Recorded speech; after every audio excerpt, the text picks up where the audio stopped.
प्रत्येक धर्मामध्ये दानाचे अत्यंत महत्त्व सांगितले आहे. ही फक्त एक परंपरा किंवा रिवाज नाही, तर धर्मग्रंथांच्या नुसार असं म्हणतात की जेव्हाही कोणती व्यक्ती दान करते, तर त्या व्यक्तीला जीवनामध्ये सुख, समृद्धी आणि प्रत्येक इच्छेची पूर्तता होते. दानाला खूप मोठे पुण्यकर्म मानलं जातं. असं म्हटलं जातं की दान केल्याने मनुष्याचे सगळे पाप धुतले जातात आणि मृत्यूनंतर स्वर्गाची प्राप्ती होते.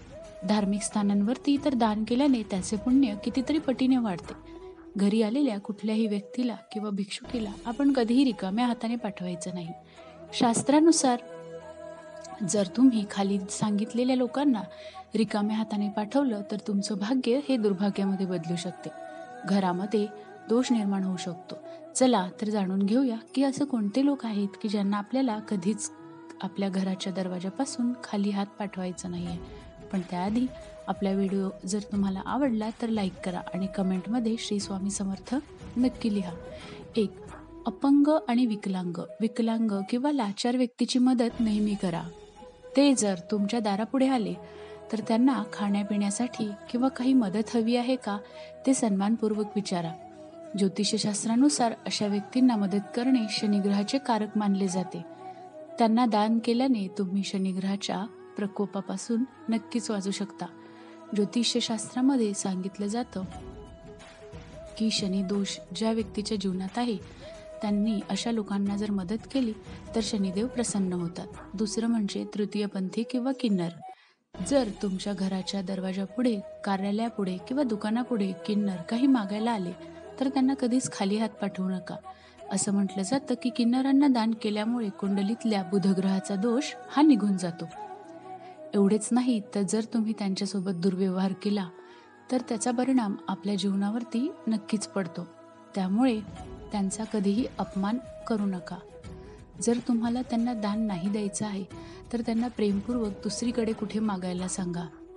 धार्मिक मान्यतेनुसार जर तुम्ही तृतीयपंथी व्यक्तींना हिरव्या रंगाची वस्तू दान केली तर त्याचे परिणाम खूपच शुभ असतील. असं केल्यामुळे जीवनामध्ये सुख आणि समृद्धी येईल.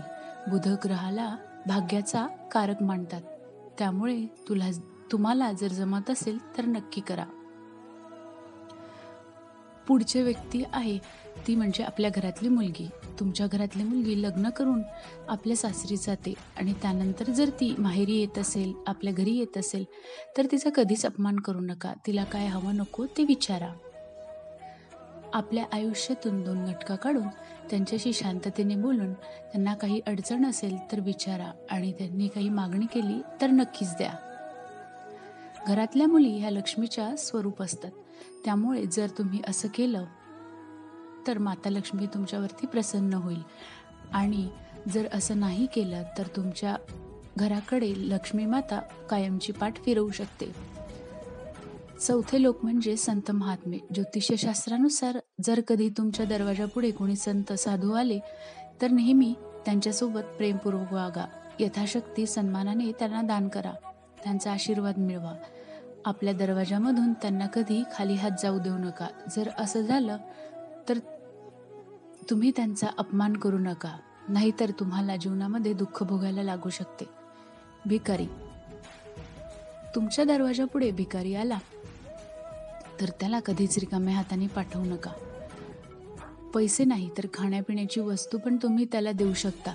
जर तुमच्याकडे नाही आहे तर त्याला चांगल्या शब्दांमध्ये तुम्ही दुसऱ्यांच्या घरी मागवून बघा असं सांगा. कोणालाही वाईट शब्द बोलू नका. जर तुम्ही दान करू शकत नाही आहे तर तुम्ही काय करू शकता ते त्यांना सांगा. कमीत कमी पाणी पिण्याची इच्छा असेल तर पाणी तरी पाजा.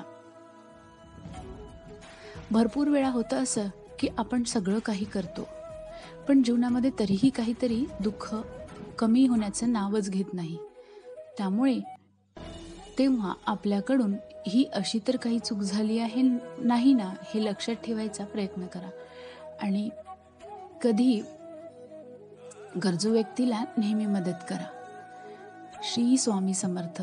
मी आशा करते आपल्याला आजचा व्हिडिओ आवडला असेल. पुन्हा भेटूया अशाच नवीन माहितीपूर्ण व्हिडिओमध्ये.